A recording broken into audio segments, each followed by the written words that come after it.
Hi everyone. Today I'm going to be making kind of a two-part video. I'm trying to get more into this. I'm still kind of fairly new to making the videos and stuff. A lot I have been making, I've been kind of cheating and have been talking and just showing you some things you could probably just kind of copy and do. But today I'm just actually going to tell you. I'm going to go ahead and get on my video, my backbend video for Jamie. And just try and get it to where y'all can see all of me. I've been trying some new angles. I just got a new chair for my desk, which I'm really happy about because I can sit at my desk now and do stuff. And I've been using it to get some good views. I'm gonna try it. It's as far back as it's gonna go. So hopefully this will work. Or I could put it on my bed and do that. But anyways. And I'm gonna kind of talk for a little bit. When you do your back bend, it's not really putting strain on your neck, it's just how you place your neck, if that makes sense. It's like how you go back.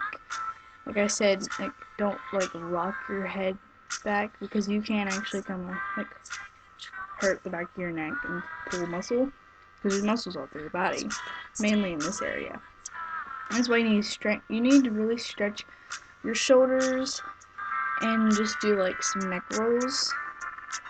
But when you go back in your back bend, take it easy. You don't want to just go flying back in your back bend and just pulling something, because a lot of times I get too ahead of myself and I go to do a back bend. I'll lay down and I'll just flop in the back bend, and I know one day I'm gonna throw my back out. That's probably how I did it last time. I really don't remember. But finally my back's starting to get better and it's not as it's not hurting as bad. So I'm just gonna show you some stretches you can do for your neck and your shoulders.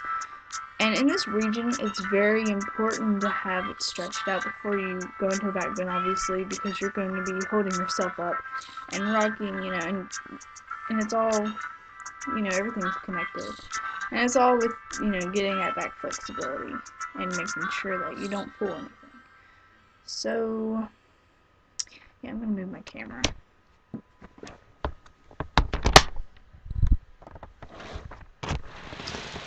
Okay. So hopefully y'all can still hear me. Stand. Okay.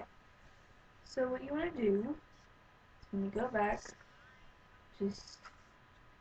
I'll show you first. Oh darn, my camera sucks. Maybe that will help. Maybe that helps. I don't know. Okay. Well, anyways, just start with your head straight, and as you go back, just ease into it.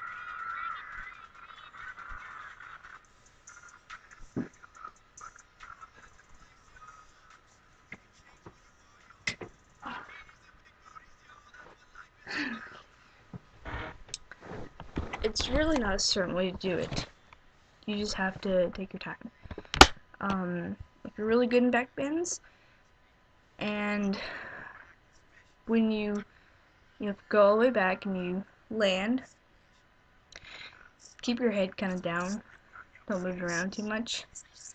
It actually kind of helps when you do tilt your head back to kind of see your placement. Like if you're trying to get to where you reach your feet,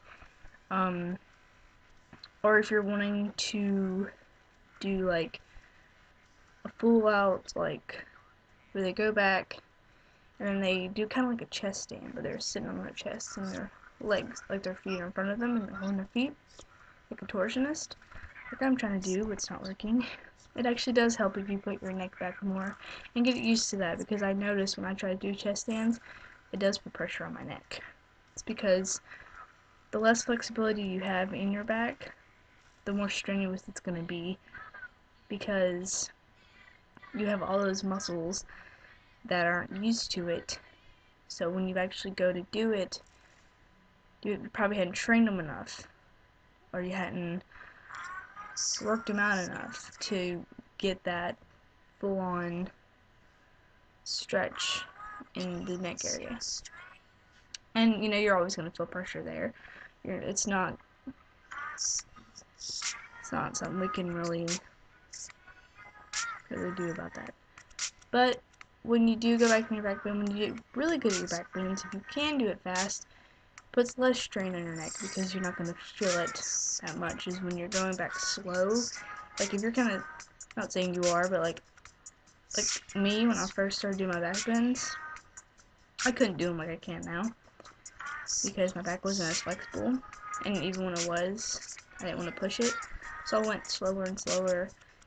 And the more strain you're putting on yourself, going back really, really slow, the more chance you do have of hurting yourself, and the more chance you do have of feeling that pressure, because you're just taking more time, and that has a lot to do with it. So I hope that helped. Now I'm going to be talking about leg flexibility. I don't really clarify this a lot, and I know I don't. I'm going to admit that. There are some new stretches that I've been trying, and the more that I get into that, the more that I do new stuff. I'm gonna like try and show y'all. Try and put some new stuff out there. So this one is an oversplit that I've been working on. I mean, I can do it, but it kind of hurts. So here's my awesome chair. It does help if you have like a mat or whatever, comfort, something to help you, because you want to be comfortable, obviously. And if you have some little, like, I don't know what they're called, I'm not in gymnastics, I've never been. If you have those little block things and they're soft, or just a lot of pillows, you can use that. Something sturdy though. But I'm going to be using my chair, because chairs are used a lot in contortion training, and I'm going to have to get used to that. I'm kind of taking this a level up versus just my normal stretches. So, what you want to do, you want to master your splits first. And before I actually get into the chair stretch or the over splits, if you are having problems with your splits, which a lot of people are because I had problems with mine, and like I showed you before, I finally got my right split down, but I'm not completely comfortable in it. But when you want to get your splits down, lunges really help. Lunges, and this is what I mean. Okay.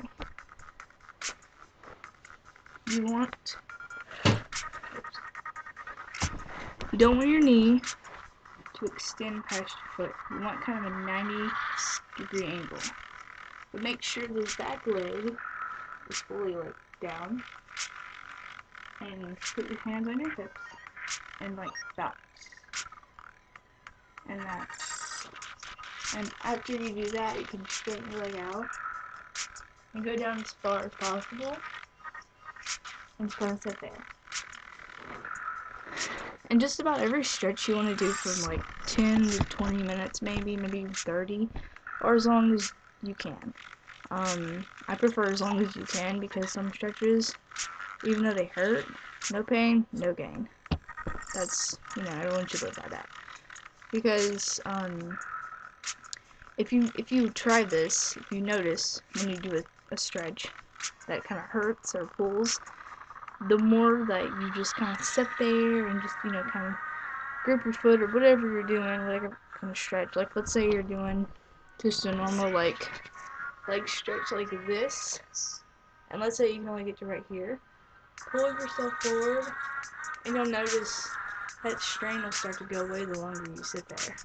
And it may sound kind of weird, but I've done that, and it actually does help. So the more, and you'll be able to go further and further. Now, as you're sitting there waiting for it, you know, you're just gonna when it's hurting and then it starts to go away, you can kind of lean down a little bit further, and then every day you do that, you'll get further faster. So the more patience you have, the better. So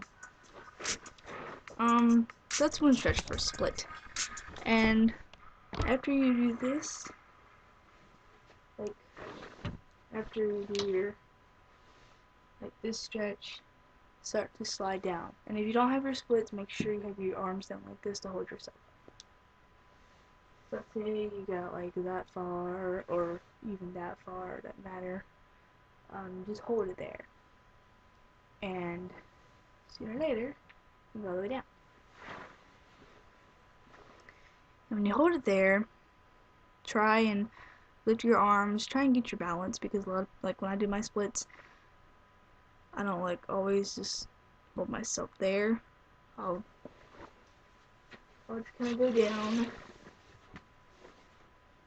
and then I'll just do like my back stretches, like put my arms over me, or bring this foot up and go back and find it before I topple over like an idiot.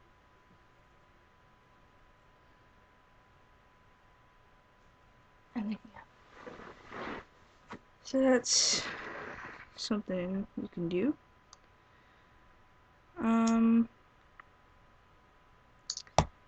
That's basically for splits, and that's with both sides. Straddle stretches are good too for your middle splits. I suck at my middle splits, and I'm not gonna do that. I've tried and get them, and it's just not working. I don't know what it is. I just can't get them. And it's weird because my hips were dislocated when I was born, and you would think I'd be able to, but I can't. So that sucks. Alright, so those are some stretches you can use for your leg flexibility, splits, and all that. If you have your splits, your legs should be pretty flexible. They also help with scorpions, bow and arrows, stuff like that. Side stretches, like when you have your leg out and you kind of hug your foot, I guess. Those are good for bow and arrows, and your splits are good for scorpions and needles. Now, if you want to go all contortion style, you can get your splits down, and you can go back and try and lay on your leg, which I can't do yet, but I'll show you what I mean. Like, you have your splits, so let's say now you want to work on your back flexibility, but you can do all this in the mixture. And just go back, make sure your splits are completely straight, and you're comfortable. Just keep pushing yourself back.